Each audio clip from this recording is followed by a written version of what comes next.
Get ready that we're going to enter the power manifest, the beautiful segment for the next 2 minutes, essentially allowing Paramashiva, the space of Paramashiva into. Bring your eye bands, and please. If you don't have an eye band, something to blindfold yourself. On a cloth, black cloth or white cloth, something to keep your eyes completely closed so that we can actually start manifesting the power today. You can still see many of the participants.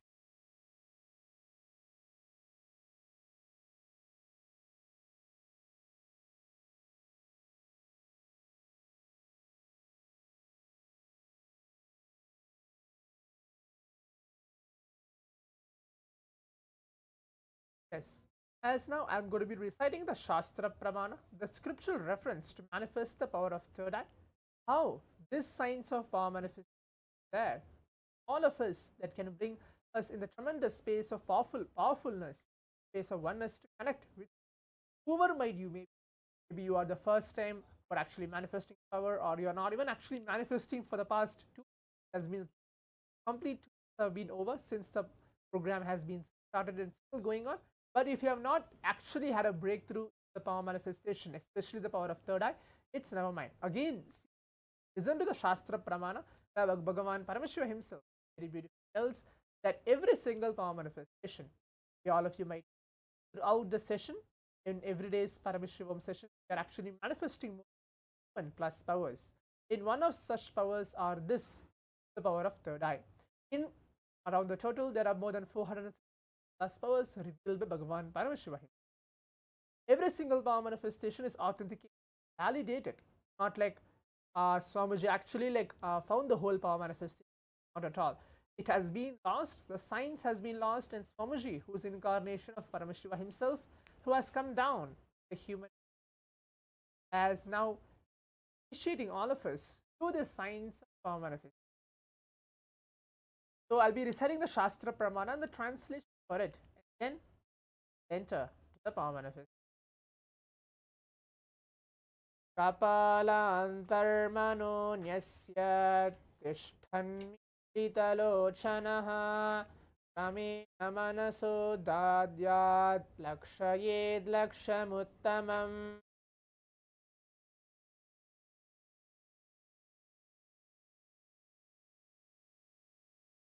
This is the verse directly revealed by Bhagavan Paramashivam. Translation goes for this verse is by fixing the mind on inner space within the crown center and sitting stably without any movement, having your eyes closed in succession. By that stability of the mind and inner space, the power of the third eye, one directly sees the ultimate goal, lakshyam, by having vision beyond the sight that reveals any object or place, attaining the space of oneness with himself. So now let us all get ready. Today's power manifestation, I'm going to be projecting some random image. I'll be choosing and projecting it all of you. Your eyes closed. So remember Swamiji in our very inner space. Any form of Swami. Throughout the day we have been receiving different bhava samay darshans. Whichever darshans which you feel that you are complete, or you feel that there is some kind of experience you have. I'm sure that every single darshan has some solid experience for each of us. You can remember that form of Swamiji once we keep our eyes closed. Eyes closed. On your eye bands.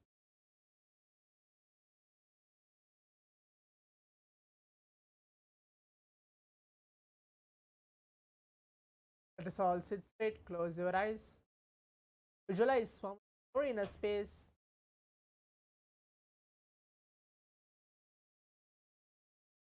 Turn your cameras and please eyes closed as we are going to begin the round 1 of the power manifestation. All Chanda Mahavakya along. Om Nithyananda Paramashivoham. Ananda Paramashivam.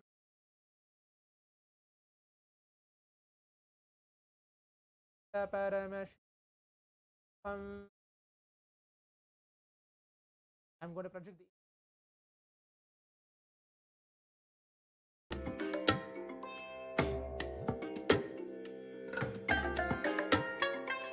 I bless you all.